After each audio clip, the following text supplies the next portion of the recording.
تو مجھ تک یہ روایت پہنچی ہے کہ اگر کسی بچے نے کل وفات پا جانا ہو اور ماں آج اس کی درازی عمر کی دعا کر دے تو اللہ تبارک و تعالیٰ 1 سال بڑھا دیتا ہے۔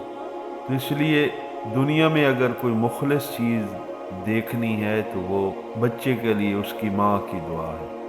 تو یہ تو دعا ہے، ہم سب کو چاہیے کہ دعا ہی لیں، لیکن بد دعا کے اثر کو دیکھنے کے لیے آج جو واقعہ میں لا رہا ہوں اس میں ایک شخص کا یہ عقیدہ ہے کہ جب اسے 21 سال گزرنے کے بعد اس کا اثر محسوس ہوا تو اس نے کہا کہ بچپن میں اس طرح سے میری ماں نے مجھے بد دعا دی تھی اور آج اتنے سال گزرنے کے بعد اس کا اثر ہوا ہے، یعنی کہ لازمی اس کی سزا ملی ہے۔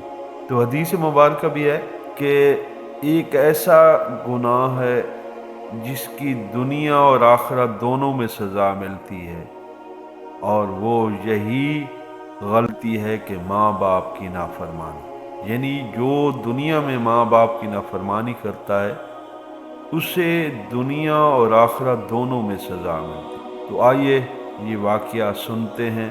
ایک صاحب بوڑھے تھے، ایک دن گر گئے تو ان کی ٹانگ ٹوٹ گئی۔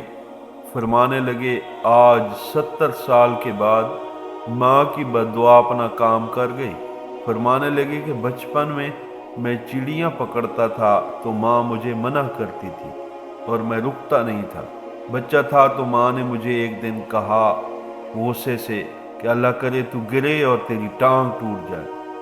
اس وقت بات آئی گئی ہو گئی، لیکن آج 70 سال کے بعد وہ بد دعا لگ گئی اور ٹانگ ٹوٹ گئی۔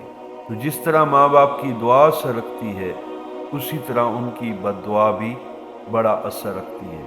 اس لیے بچوں کو والدین کی نیک دعائیں لینی چاہیے اور والدین کو بھی کبھی بچوں کو بد دعا نہیں دینی چاہیے۔ تو آج کے اس واقعے میں ہم نے جانا کہ ماں کی بد دعا یا ناراضگی اللہ کی ناراضگی ہی ہے، کہ جیسے کہ حدیث مبارکہ ہے کہ اللہ تبارک و تعالیٰ کی رضا والدین کی رضا ہے اور ماں باپ کی ناراضگی خدا کی ناراضگی ہے۔ تو معزز سامعین کرام، ان ہستیوں کی لازمی خدمت کریں، دعا لیا کریں، بد دعا نہ لیں، تو اللہ تبارک و تعالیٰ ہمیں اپنے والدین کی دعاؤں کے صدقے دین و دنیا میں سرخرو فرمائے۔ ہمیشہ کوشش کریں اچھا کرنے کی کہ تاکہ آپ کو اچھی دعائیں ملیں۔ تو نیک تمناؤں کے ساتھ اجازت، پھر ملیں گے ایک نئے واقعے کے ساتھ، تب تک کے لیے اللہ حافظ۔